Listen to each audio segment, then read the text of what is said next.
kinetics,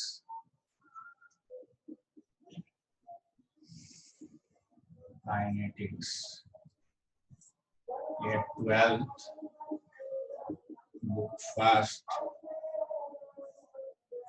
physical chemistry का है।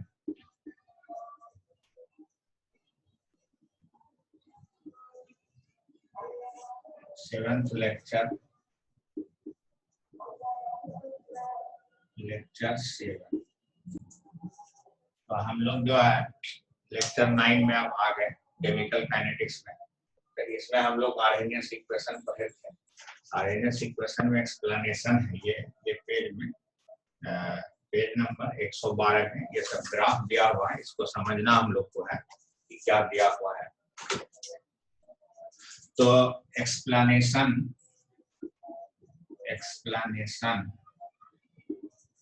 of effect of temperature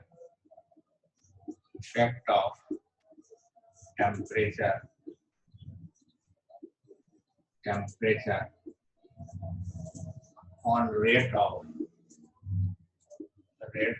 chemical reaction।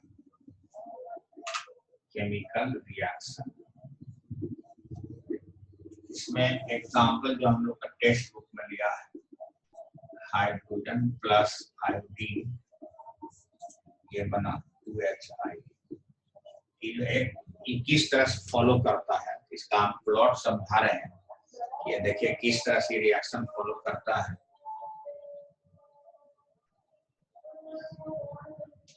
तो हमारे टेक्स्ट बुक में ये ग्राफ पहले समझाया गया। ये ग्राफ जो है ये ग्राफ पहले समझाते हैं। हम लोग इस तरह से इसको लेते हैं,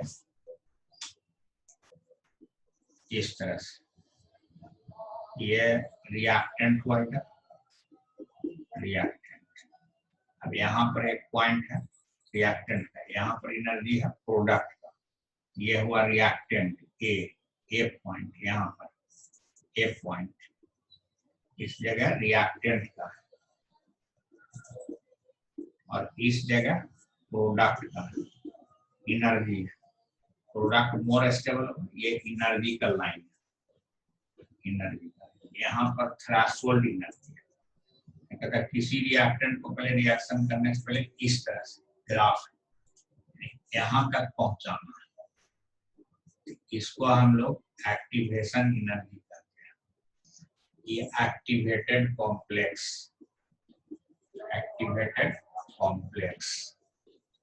यहाँ तक पहुंचते हैं हम लोग। फिर यहाँ पर एक प्रोडक्ट बनता है। ये जो एनर्जी डिफरेंस होता है ये डेल्टा एच होता है, नेगेटिव एनर्जी रिलीज होता है। इंथैल्पी ऑफ फॉर्मेशन ये हुआ, इंथैल्पी ऑफ रिएक्शन हुआ, ये रेट ऑफ रिएक्शन हुआ। इसको हम लोग एक्टिवेशन एनर्जी कहते हैं, एक्टिवेशन एनर्जी। तो हर रिएक्टेंट को रिएक्शन करने से पहले उसको थ्रेशोल्ड एनर्जी पर पहुंचाना पड़ता है। तो उसके लिए जो एनर्जी बाहर से सप्लाई करते हैं वहां तक पहुंचाने के लिए उसको एक्टिवेशन एनर्जी कहते हैं। यानी एक्टिवेशन एनर्जी पहले threshold energy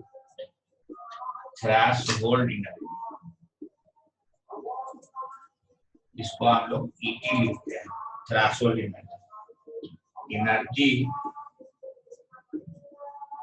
energy required, minimum energy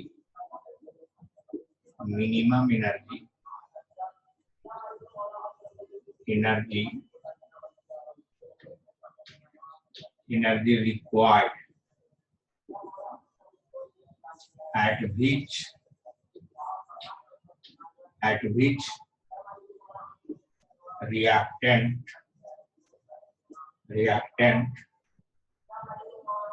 converted into activated complex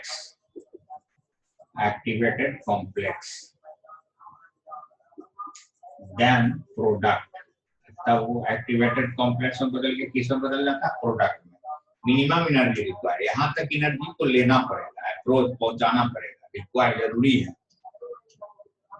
activation energy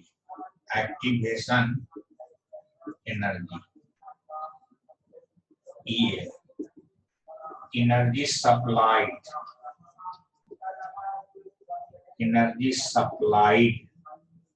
to the reactant so as to get threshold energy तक पहुंचाने के लिए जितना हम किसी रिएक्टेंट को बाहर से एनर्जी सप्लाई करते हैं वो हमारा एक्टिवेटेड कॉम्प्लेक्स एक्टिवेशन एनर्जी होता है। ये डिफिनेशन हुआ थ्रेशोल्ड एनर्जी का, एक्टिवेशन एनर्जी का। एक्टिवेटेड कॉम्प्लेक्स जो ये बनता है इस पर टेम्पोररी होता है। इस तरह से हम लोग पढ़ते हैं। तो फाइनली इससे ये हुआ कि जिसका एक्टिवेशन एनर्जी कम होगा उसका रेट ऑफ रिएक्शन ज्यादा होगा। तो रेट ऑफ रिएक्शन जो हो गया, rate of reaction inversely proportional activation energy. Temperature बढ़ाने से क्या होता होगा कि एक्टिवेशन एनर्जी घटता होगा, है ना। जैसे हम टेम्परेचर बढ़ाते हैं तो एक्टिवेशन एनर्जी कम हो जाता है, तो रेट ऑफ रिएक्शन फास्ट हो जाता है। तो इसको एक Maxwell distribution of kinetic energy का ग्राफ कहते हैं। वो किस तरह से इसको समझाता है, तो यहाँ पर पढ़ेंगे मैक्सवेल, बोल्ड में सब है, Maxwell distribution of kinetic energy. Maxwell distribution of kinetic energy इस तरह से यहाँ पर है। ये फ्रैक्शन ऑफ मॉलिक्यूल, इसको Ne/Nt लिखा जाए। ये ग्राफ इस तरह से था, ऊंट के पीठ के जैसा ग्राफ है। ये हुआ मोस्ट प्रोबेबल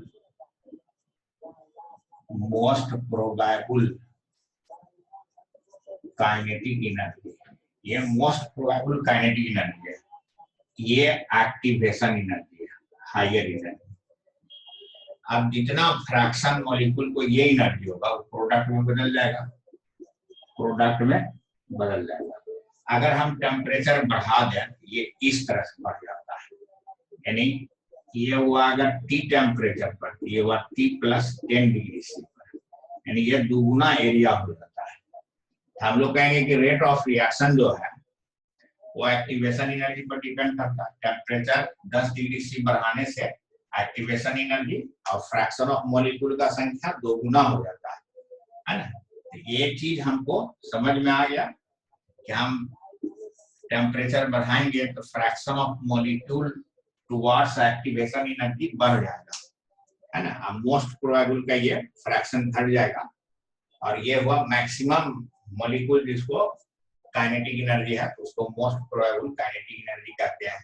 तो इस तरह से एक्सप्लेनेशन हुआ। हम लोग आरएनएस इक्वेशन में क्या समझते हैं, Ne जो आरएनएस इक्वेशन है हमारा, K बराबर A EA/RT। तो E जो है Ne/NT minus EA/RT। Fraction of molecule having energy equal or greater than activation energy. यही चीज हुआ। इस तरह से इसका एक्सप्लेनेशन हो गया हम लोग का, जो है कि टेम्परेचर बढ़ाने से रेट ऑफ रिएक्शन क्यों बढ़ता है। तो टेम्परेचर बढ़ाने से एक्टिवेशन एनर्जी घट जाता है, उसमें फ्रैक्शन ऑफ मॉलिक्यूल बढ़ जाता है, इसी वजह से होता है। मेन जो रेट ऑफ रिएक्शन को कंट्रोल करने का चीज है वो एक्टिवेशन एनर्जी है। अब ये हमारा RNS equation effect of temperature समाप्त हो गया। अब इससे रिलेटेड कुछ एग्जांपल्स इन टेस्ट क्वेश्चन है, फिर एक्सरसाइज में भी है, उसको भी डिस्कस किया जाएगा। एग्जांपल 4.10, एग्जांपल 4.10 क्वेश्चन क्या करता है, the rate constant of reaction at 500 kelvin and 700 kelvin. T1 हो गया 500 केल्विन, T2 हो गया 700 केल्विन और 0 पॉइंट यहाँ पर K1 हो गया 0.02 पर सेकंड, K2 हो गया 0.07 पर second. Calculate the activation energy. Activation energy क्या होगा और ए का वैल्यू क्या होगा, ये दो तरह से हमारा कॉन्सेप्ट है, इसको हम लोग डिस्कस करते हैं। अब इसको हम सॉल्यूशन करते हैं। हम लोग जानते हैं log K2 by K1 EA 2.303 into R into T2 minus T1 into T2, और ये जो होता है 2.3 वैल्यू इसका ले, R का वैल्यू 8.314, तो ये वैल्यू करीब 19 के बराबर आएगा एग्जैक्ट। log K2 का हम लोग लिखते हैं log K2 0.07 0.02 बराबर EA by 19 जूल पर मोल पर केल्विन इंटू 7 minus 500 इंटू 700। तो अब हम लोग इसको लिख सकते हैं log 7/2 बराबर EA by 19 इंटू 200 500 इंटू 700, ये हो गया log 7 माइनस log 2 बराबर EA by 19 Guna 2/7 into 500, 5 into 100 कर दें, इस तरह से लिखें। तो log 7 का हम लोग टेबल में देखेंगे, इसका जो वैल्यू आता है वो इस तरह से हम लोग देख सकते हैं। log 7 का मतलब 70, उसका दहाई अंक में देखेंगे, लॉगरिथम टेबल 70 84 2 यानी 20 का देखेंगे हम लोग। इसका हुआ 0.84 माइनस 0.30 ये बाय 19 इंटू 2 7 इंटू 5 इंटू 100, इस तरह से हुआ। अब इसको हम डिफरेंस करते हैं 84.304 और 8 में से 5 0.54। इस तरह से हम लोग कैलकुलेट किया इसको। तो अब हम लोग यहाँ पर लिखेंगे 0. इसका difference 0.54 is equal to EA by 19 गुना 2 7 into 5 into 100, 7 into 5 into 100। EA बराबर 0.54 इंटू 19, ऐसे 19 लिखेंगे हम लोग, 7 इंटू 5 इंटू 100 अब बाय 2 कर देंगे। इस तरह से हम लोग इसको लिखें, तो इसको काट 0.27, 0.27 इसको हम लोग इतना लिख सकते हैं 19 गुना 7 इंटू 5, 100 खत्म कर जूल। तो इसको हम लोग गुना कर 7 बटे 35 और 19, 35 को 19 से गुना करेंगे, 5 नंबर 45, 4 9 के 27, 27 4 21, 3 5 5 5 3 5 6 6। अब फिर इसको हम लोग 27 से गुना करेंगे, 7 बटे 35 3, 7 6 42, 42 3 45, 4 7 6 42 4 46, 5 दूना 10 1, 6 दूना 12 13, 6 दूना 12 1 13, 5 5 6 3 9, 4 3 7 1। एक मिनट,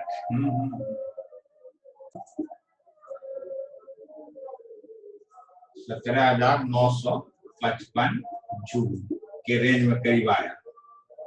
तो इसको हम लोग अप्रोक्सीमेट मान सकते हैं 955 18,000 1 2 3 18,000 जूल के अप्रोक्सीमेट 18,000 जूल के रेंज में आया। अब हमको ए का वैल्यू निकालना है। हम लोग जानते हैं आर्हेनियस इक्वेशन से ए को कैसे निकालेंगे। तो log k1 बराबर कोई ले log a minus EA 2.3 into R into T1 500 2.303 R T1। अब log k1 तो हम लोग लिखेंगे log 0.02 log k माइनस 18,000 2.3 लें 8.314 500। इसका गुना हम लोग पढ़े हैं 19 के करीब आता है तो वो 19 लिख देंगे हम लोग।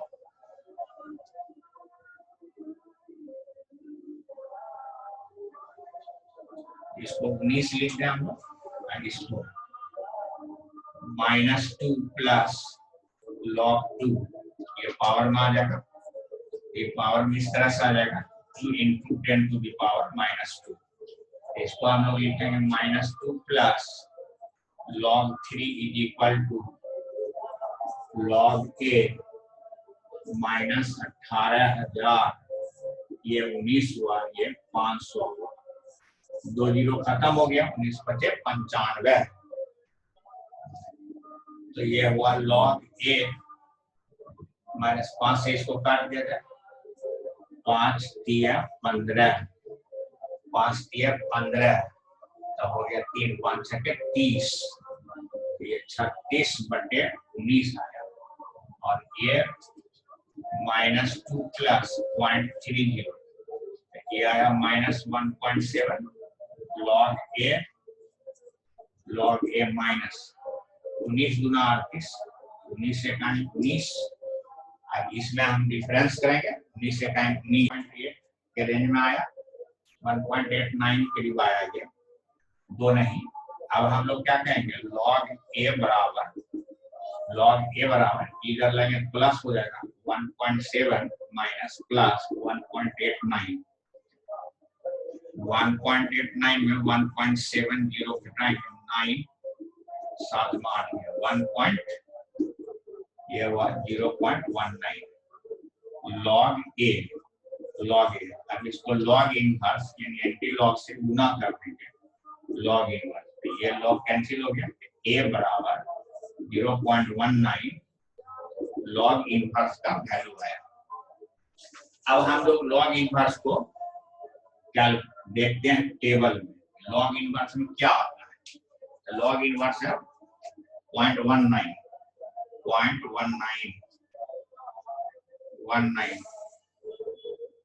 154 इसका वैल्यू है 154। हम एक पॉइंट खसक के इसको 1.54। ये हमारे एग्जांपल में मिलता जुलता आंसर हो गया है ना। हम लोग अप्रोक्सीमेट कैलकुलेशन किए इसलिए ऐसा हुआ। अब नेक्स्ट एग्जांपल देखते हैं हम लोग। Next example 4.11। नेक्स्ट एग्जांपल है एग्जांपल 4.11।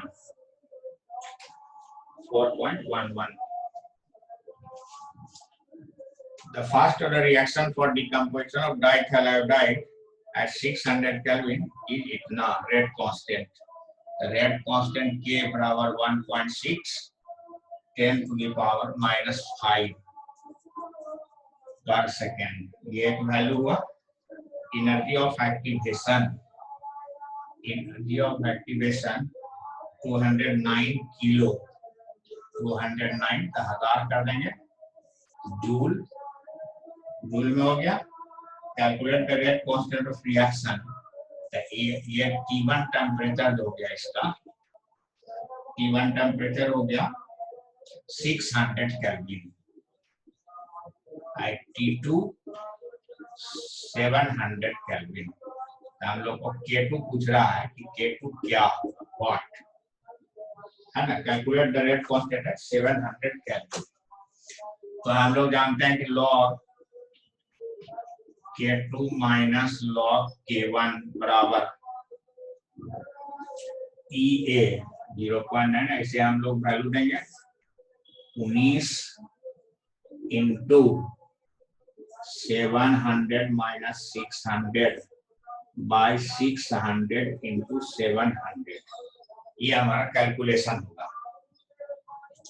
तो log K2 is equal to minus log K1, तो हम लोग log minus log 1.6 10 to the power -5, इसका हम लोग को log निकालना है, बराबर 20900 बाई 19 गुना 100/600 गुना 700, हम लोग जानते हैं दोनों जीरो कैंसिल, ये दोनों जीरो कैंसिल, तो ये हुआ 2090 बाई 19 गुना 6 गुना 7।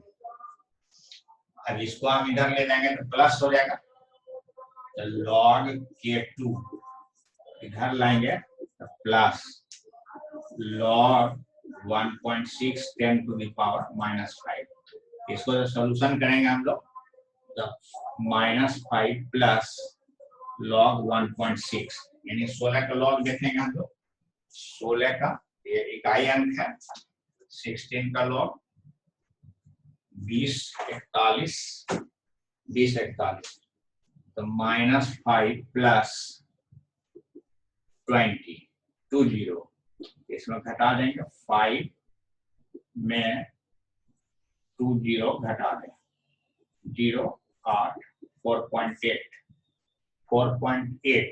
ये माइनस आ जाएगा, ये हमारा हो गया 2090 19 गुना 6 गुना 7, ये हो जाएगा -4.8 log K2 का वैल्यू हो गया।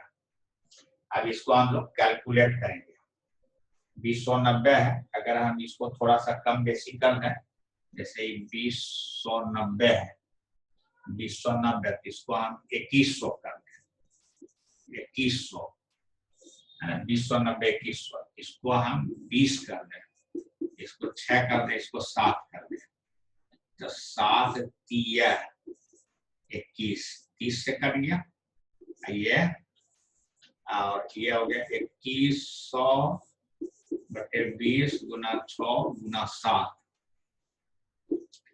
कट गया, तो 7 3 21, 30 से कट गया, 6 बचे 30, 25.25, ये हमारा हो गया 25 माइनस 4.8, तो अब हम 25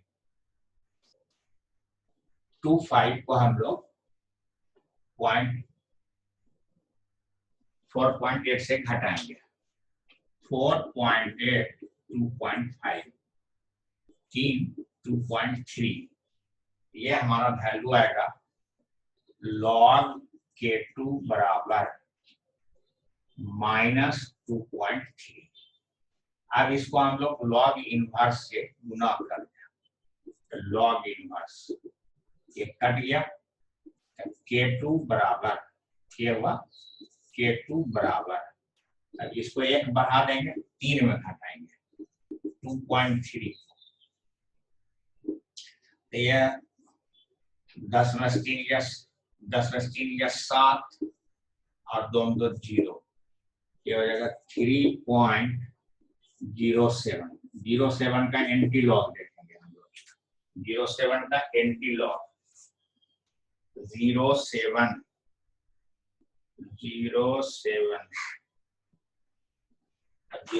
का एंटी लॉग देखने के लिए हम एक अलग किताब को देखते हैं, 117, इसका वैल्यू है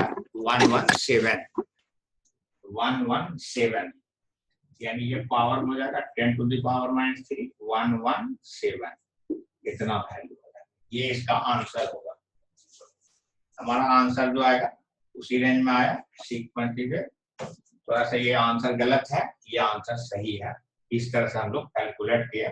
ये आर्हेनियस इक्वेशन हम लोग पढ़ा, इफेक्ट ऑफ टेम्परेचर और उसका एक्सप्लेनेशन किया मैक्सवेल बोल्टजमैन डिस्ट्रीब्यूशन का, उससे काइनेटिक एनर्जी का, है ना, कि अगर हम T+10 डिग्री से तापमान करेंगे तो उसका एक्टिवेशन एनर्जी घट जाएगा, उसमें फ्रैक्शन ऑफ मॉलिक्यूल जो है दुगुना हो जाएगा, यानी रेट ऑफ रिएक्शन दुगुना हो जाएगा। इस पर एक्सप्लेनेशन पर 2 क्वेश्चन एग्जांपल था, उसको हम लोग डिस्कस किया। फिर नेक्स्ट क्लास में इससे आगे मॉलिक्यूलरिटी ऑफ रिएक्शन और फिर आगे इसमें जो भी चीज है उसको डिस्कस करेंगे। पहले एनसीईआरटी जितना चीज दिया हुआ है उसको खत्म करेंगे, फिर एंट्रेंस का क्वेश्चन और सब चीज डिस्कस किया जाएगा। Thank you very much.